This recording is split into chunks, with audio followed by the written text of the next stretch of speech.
This is my first time driving the Mazda CX-50. I have questions, and I bet you do too. Let me guess, you're wondering if the CX-50, which is a compact SUV, is here to replace the Mazda CX-5 we know so well. The answer is no. The CX-5 and the CX-50 will coexist, at least for a while. Think of the CX-50 as a little bigger, slightly pricier, somewhat more off-road focused alternative to the CX-5. FYI, the CX-50 is not built on the CX-5 platform. It's actually a stretched version of the CX-30. We'll eventually do a deeper review of the CX-50, but for now, let's focus on what it's like to drive. Ride quality is interesting. Mazda isn't trying to hide any of the road's imperfections, but it does sort of take the harshness off. It's like the CX-50 is philosophically disinclined to disconnect you from the road. Hey look, I'm driving through the real world. At higher speeds, interior noise is reasonably well controlled. As for visibility, I can look around and see pretty well in all directions, especially thanks to those rear quarter windows, though I will note that the belt line is fairly high, so you can't see down very well. So if there's a go-kart driving in your blind spot, you might not see it. Another interesting aspect of the CX-50 is steering ratio. It's actually fairly slow, which might hinder fun at slow speeds, but when you're on the freeway, it gives you a greater sense of stability. Instead of darty agility, the CX-5 favors predictability via their G-vector control. Quick gist, when you steer, it imperceptibly reduces torque just a little bit to give a little bit more bite by putting a little bit more weight on the front tires. The result is extremely predictable initial steering response. One behavior I noticed earlier driving on the freeway that I can't really demonstrate here on this little road is that the lane keeping assist system let me go over the line before pulling me back into my lane on occasion. I wouldn't mind a little bit more reactivity. You know, because there's stuff over that line, dangerous stuff. Regarding power, I'm driving the turbocharged engine. Let's see how it feels from a stop. Yeah, sure. That's plenty of get up and go. Realistically though, you're not spending your days doing full throttle standing start acceleration. What I like about the CX-50 is that it's very reactive when you ask for more acceleration via the accelerator. Okay, I'm gonna ask for just a little bit more. There it is. No waiting, great. That is a good lead into engine choices. On higher trims, you can choose a turbocharged 2.5-liter engine like the one I'm driving, whose power bump increases both speed and the tow rating. On that note, the turbocharged engine gets an additional tow mode that does an admirable job creating a consistent driving feel when hauling a trailer around. Heads up, you need 93 octane to achieve these power figures. And here's what you can expect combusting 87 octane. Meanwhile, the base engine is a 2.5-liter naturally aspirated 4-cylinder. Both engines employ a 6-speed automatic transmission, and before you ask, here are the fuel economy numbers. On-road, the CX-50 delivers consistent, predictable, confident behavior. But Mazda's pitching this as something of an off-roader, as indicated by the abundant black body cladding. So let's see what happens when the CX-50 is applied to dirt.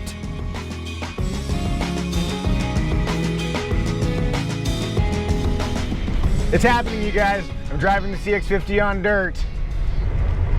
Right now, Mazda has us driving on a very flat dirt road, and I don't think you need an SUV to do this, but maybe they'll have something a little bit more challenging and interesting for us up ahead.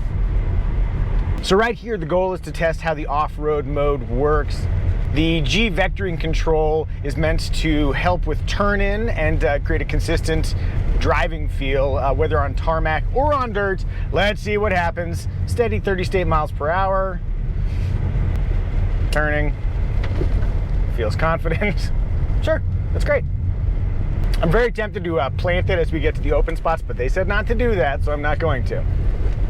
Yeah, we're starting in off-road mode, and then afterward we're going to do normal mode and see if we can determine a difference. One of the really interesting choices Mazda's made with the CX-50 is that the drive modes are really meant, according to Dave Coleman, the guy who heads up a lot of this stuff, to make the vehicle consistent in a variety of different situations. So the idea of using off-road mode is to make it feel more like the CX-50 normally does on-road, instead of giving it some weird off-road traits. Oftentimes when you drive off-road, it can feel a little bit loose and you have to make corrections, but the thing just kind of turns. I'm very interested to see how normal mode feels. All right, now I'm in normal mode, same deal, 30 miles per hour, and let's see if I notice a difference. Presumably, I should notice a little bit different feel with steering turn in. I maybe have to make a few more corrections mid-corner. All right, here's a corner, and turning in. Oh yeah, huh. There really is a big difference there. Much lighter steering feel, and that you kind of turn in and you're not quite sure what's going to happen, and they have to turn in a little bit more. Whereas previously with off-road mode, you just kind of turn, it goes, but much more predictable in off-road and a little bit more, not squirrely, but involved when it's in normal mode. Wow, okay, I'm a believer.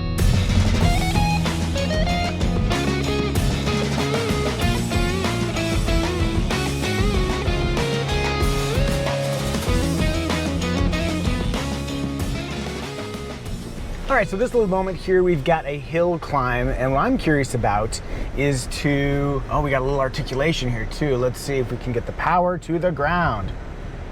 You can hear a little bit of braking action as the vehicle tries to slow down the wheels that are slipping so it can redirect power to the wheels that still have grip. What I'm gonna do is I'm gonna get on this steep, dusty hill, bring it to a stop, and then see if we can make some forward progress. By the way, this is pretty steep. It never reads that way on camera, but all I can see now is sky. Okay, so I've got my foot in it. Not moving. Oh, it does raise the idle though when you're at an incline, which is kind of cool, so it's a little bit more ready to move. There, wait. I'm gonna move back slightly. I'm at an impasse there. Let's see if I can move here.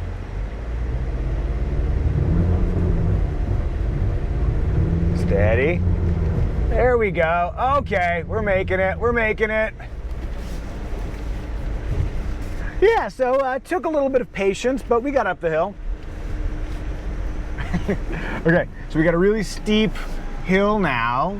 I'm gonna stay between the trees. Oh, this is very steep. I actually still can't see the road. Ah, there it is.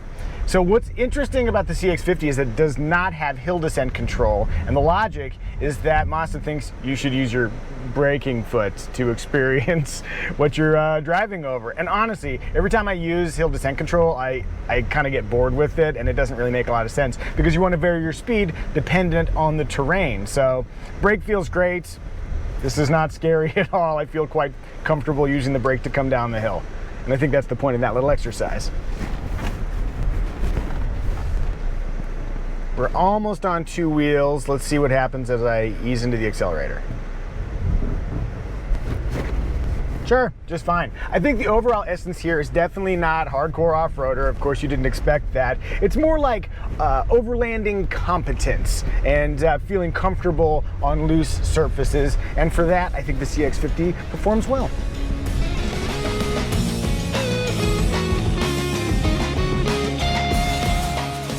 It might not be the gnarliest of off-roaders, but pick your trail and line wisely, and this guy can take you places.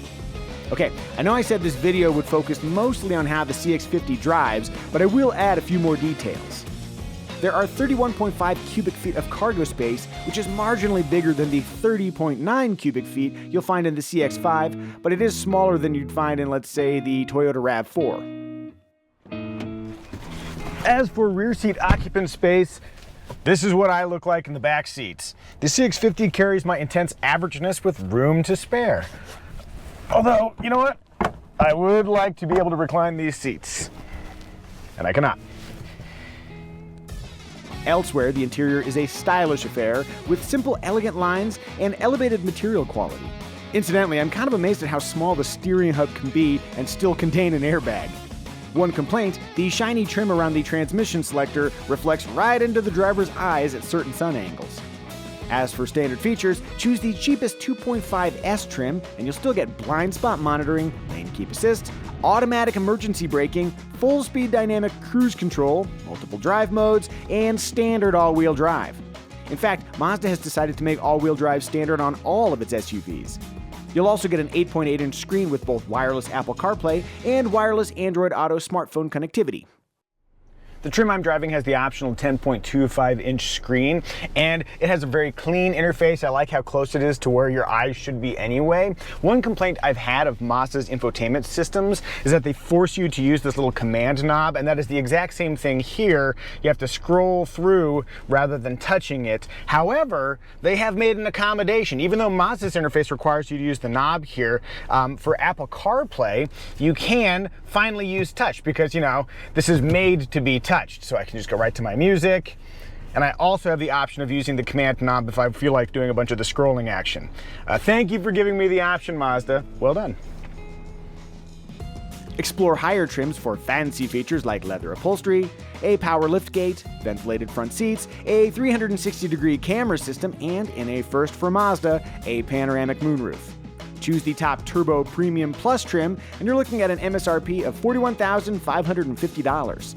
At the very least, personally, I'd spring for the 2.5S Select package, which adds rear vents, smart key access, an extra pair of USB ports, the larger 10.25-inch display, and 60/40 split folding rear seats, because I would prefer to return from IKEA with both that new shelving unit and my daughter. By the way, Mazda has stated that the CX-50 will be, quote, offered with electrified powertrains, including a traditional hybrid model. So that's something to look forward to.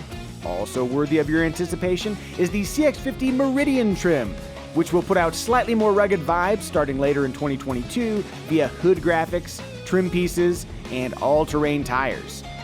As for the competition, there's the Toyota RAV4, Jeep Cherokee, Hyundai Tucson, and Ford Escape, plus like a zillion others. Each has its strengths, but as is the Mazda way, the CX-50 has a special charm.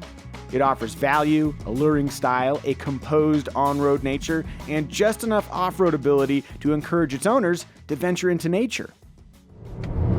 Right now, it seems like a lot of folks are seeking meaningful experiences in the real world. Based on first impressions, the CX-50 seems well aligned with those aspirations.